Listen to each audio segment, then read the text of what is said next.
Hi friends, ఈ భూమిపై మానవజాతి ఆవిర్భావం జరిగి సుమారు 3 లక్షల సంవత్సరాలు అయి ఉంటుందని అంటుంటారు కదా.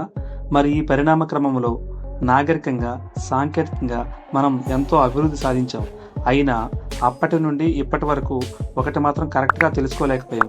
అదే దేవుడు ఉన్నాడా లేడా అని. ఈ విషయంపై ఎవరి వాదన వాళ్ళదే.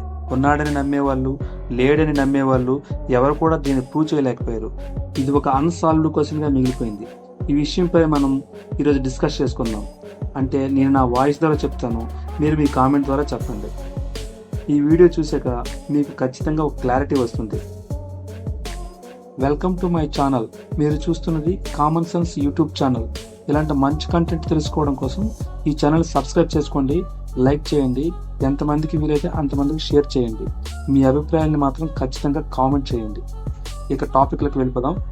అసలు ఈ దేవుడు అనే కాన్సెప్ట్ ఎప్పటి నుంచి మొదలైంది? ఈ భూమి, ఆకాశం, అనంత సృష్టి, ఈ బ్రహ్మాండం మొత్తం వాటికవే ఏర్పడినవా లేదా ఎవరైనా సృష్టించారా? ఈ సృష్టి కొనసాగడం కోసం శక్తి ఎక్కడి నుంచి వస్తుంది? ఒకవేళ ఈ బ్రహ్మాండాన్ని సృష్టించింది ఎవరైనా ఉంటే ఆయనకి సాధ్యం కానిది ఏదీ లేనటువంటి గొప్ప శక్తివంతుడై ఉండాలి.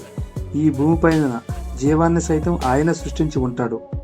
మరి ఎవరా శక్తివంతుడు అని కొన్ని వేల సంవత్సరాల నుండి మనిషి ఆలోచించి ఆ వ్యక్తికి ఒక పేరు పెట్టారు. ఆ పేరే దేవుడు. ఇంతవరకు బాగానే ఉంది. కానీ మనిషి యొక్క ఆలోచన ఇక్కడతో ఆగలేదు. అయితే మనుషుల్లో కొంతమంది స్వతహాగా స్వార్థపరుల వలన వాళ్ళకంటే బలహీనులపై దౌర్జన్యాలు, దోపిడీలు చేసేవారు. సామాన్యులు బ్రతకడం అసాధ్యంగా మారిపోయింది. కాలక్రమేణా ఇక్కడ మనుగడ కొనసాగించాలంటే క్రూరత్వం, రాక్షసత్వం ప్రతి మనిషికి ఉండాలి అన్నట్లుగా మారిపోయింది. ప్రపంచంలో ఏ మూలైనా దాదాపుగా ఇలానే ఉండేది. మరి వీళ్ళ నుండి, క్రూర మృగాల నుండి రక్షించుకోవటం కోసం కొన్ని గ్రూపులుగా ఉండేవారు. ఆ గ్రూపులకు నాయకులు కూడా ఉండేవారు. ఆ గ్రూపు వాళ్ళంతా ఒక పల్లెగా ఏర్పడ్డారు. అలా కొన్ని పల్లెలు ఒక రాజ్యంగా ఏర్పడ్డాయి. నాయకులు రాజులుగా మారారు. ఈ దోపిడీదారులకు, బందిపోటులకు పట్టుకొని శిక్షించేవారు. అయినా అందరికీ శిక్షలు వేయడం సాధ్యమయ్యేది కాదు. కొన్నిసార్లు నేరం ఎవరు చేశారో తెలిసేది కాదు. మరికొన్నిసార్లు శిక్షలు అమలుపరిచేవారే నేరం చేసేవారు. మరి ఈ భూమిపైన దోపిడీలు, దౌర్జన్యాలను ఎలా అరికట్టాలి? మరి ఈ ఆలోచనల్లోంచి వచ్చిందే పుణ్యం, పాపం. సమాజ శ్రేయస్సు కోసం పనిచేస్తే పుణ్యం వస్తుందని, దోపిడీలు, దౌర్జన్యాలు చేస్తే పాపం వస్తుందని, ప్రతి జీవికి ఆత్మ ఉంటుందని, ఆ జీవి మరణానంతరం ఆ ఆత్మకి బ్రతికి ఉన్న రోజు తను చేసిన కర్మలను బట్టి పాపం చేస్తే నరకానికి, పుణ్యం చేస్తే స్వర్గానికి వెళతారని, స్వర్గంలో సర్వ సుఖాలు ఉంటాయని, అక్కడ గొప్పగా ఉంటుందని, పాపాలు చేస్తే నరకానికి వెళతారని, అక్కడ కఠినమైన శిక్షలు ఉంటాయని, ఎక్కడ తప్పించుకున్నా అక్కడ మాత్రం దేవుడి ముందు ఎవరూ తప్పించుకోలేరని అందరినీ నమ్మించడం కోసం కొన్ని గ్రంథాలు వచ్చాయి. ఆ గ్రంథాల ఆధారంగా మతాలు వచ్చాయి.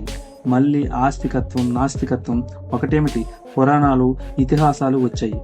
ఇక కొన్ని సంవత్సరాల పాటు బాగానే నడిచింది. దేవుడిని అందరూ నమ్మారు. పాపభీతికి భయపడ్డారు. ఏ కష్టం వచ్చినా దేవుడిని ప్రార్థించేవారు.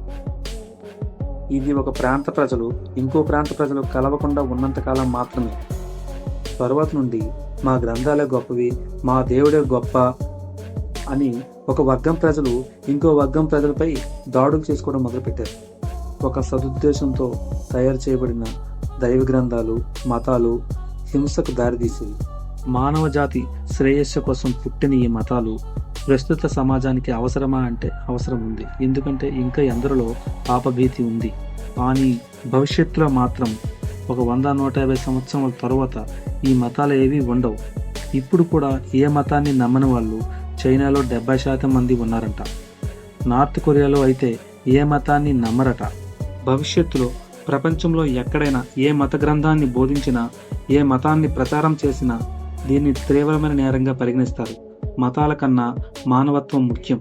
తాటి జీవుల పట్ల, తోటి మనుషుల పట్ల సహృద్భావం లేని వాళ్ళు ఏ మతంలో ఉంటే ఏంటి? దేవుడు మనుషుల్ని సృష్టించాడు లేదో తెలియదు, కానీ మనుషులు మాత్రం దేవుణ్ణి సృష్టించారు. ఇంతకీ దేవుడు ఉన్నట్టా లేనట్టా? ఒకవేళ దేవుడు ఉంటే ఆయన ఎవరు?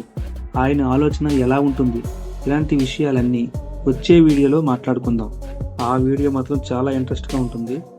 వాస్తవాలను తెలుసుకుంటారు. అసలు సోమ సద్గమయ తమసోమ జ్యోతిర్గమయ.